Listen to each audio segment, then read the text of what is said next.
একটি বর্ধিষ্ণু পরিবার, যেখানে শাশুড়ি মা একটু কড়া মেজাজের, মনটা তার খুব পরিষ্কার। এই বাড়িতেই থাকে দুই বৌমা, পলি আর তিথি।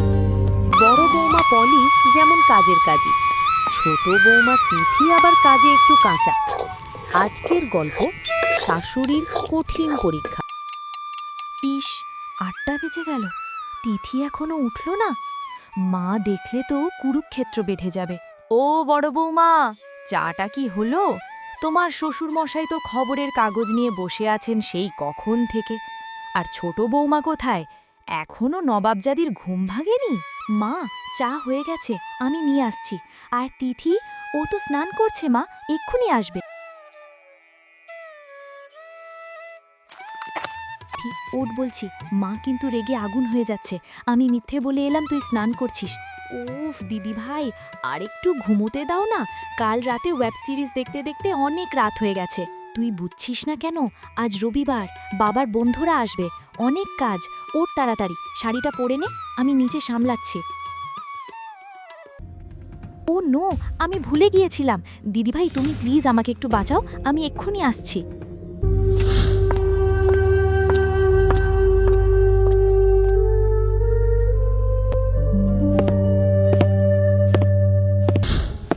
সকাল বাবা, শুভ সকাল মা। এখন সকাল হলো তোমার? সূর্য তো মাথার ওপর। বড় বৌমা সেই ভোর 5টায় উঠেছে। আর তুমি? আসলে মা, শরীরটা একটু খারাপ লাগছিল। শরীর খারাপ না মোবাইল খারাপ, সব বুঝি আমি। শোনো, আজ দুপুরে অতিথিরা আসবে। বড় বৌমা একা সব পারবে না। তুমি আজ পাটিসাপটা পিঠে বানাবে, ওটা তোমার দায়িত্ব। তো পাটিসাপটা? কিন্তু মা, আমি তো... কেন, বিয়ের আগে মা শিখিয়ে পাঠায়নি? না পারলে শিখে নাও। আজ আমি তোমার হাতের পিঠেই অতিথিদের খাওয়াবো, এটাই তোমার পরীক্ষা। আমি কি করব এখন? আমি তো ম্যাগি ছাড়া কিছুই বানাতে পারি না। পাটিসাপটা তো দূরের কথা, আমি তো গোলাটাই তৈরি করতে পারছি না। মা আজ নির্ঘাত আমাকে বাড়ি থেকে বের করে দেবে। আরে আরে, কি করছিস পাগল মেয়ে? কাঁদছিস কেন?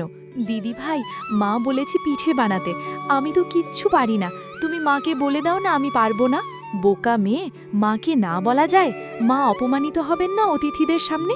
তুই চিন্তা করিস না, আমি আছি তো। দেখ তিথি, ভালো করে দেখ। প্রথমে চালের গুঁড়োর সাথে একটু ময়দা আর দুধ মেশাতে হয়, এইভাবে। দিদি ভাই, তুমি এত ভালো কেন গো? আমি তো শুধু ফাঁকিবাজি করি, আর তুমি আমার সব কাজ করে দাও। আমরা তো একই পরিবারের, তাই না?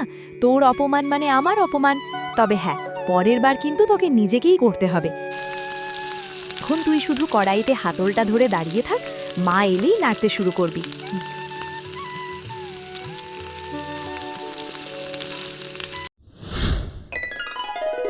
বাহ, চমৎকার গন্ধ বেরিয়েছে তো। দেখি দেখি ছোট বৌমা কি বানালো।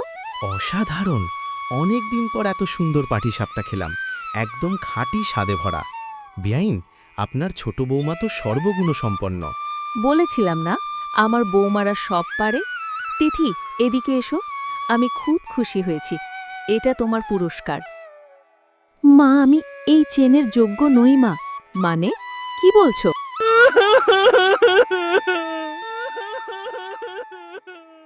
এই পিঠে আমি বানাইনি মা, আমি তো কিছুই পারি না।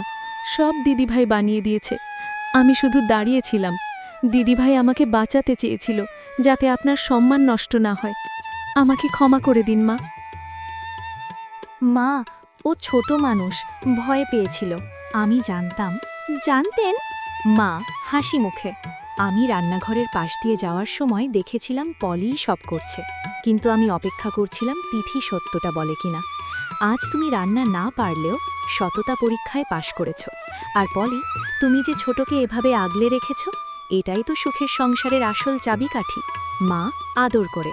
আমার দুটোই লক্ষ্মী, একজন কাজের লক্ষ্মী আর একজন মনের লক্ষ্মী। কি গো, আমাদের গল্প দেখে চলে যাচ্ছ? সাবস্ক্রাইব করবে না? আমাদের পরিবারের সদস্য হতে চাইলে এখনই সাবস্ক্রাইব বাটনটি ক্লিক করো। আর পরের গল্পে আবার দেখা হবে।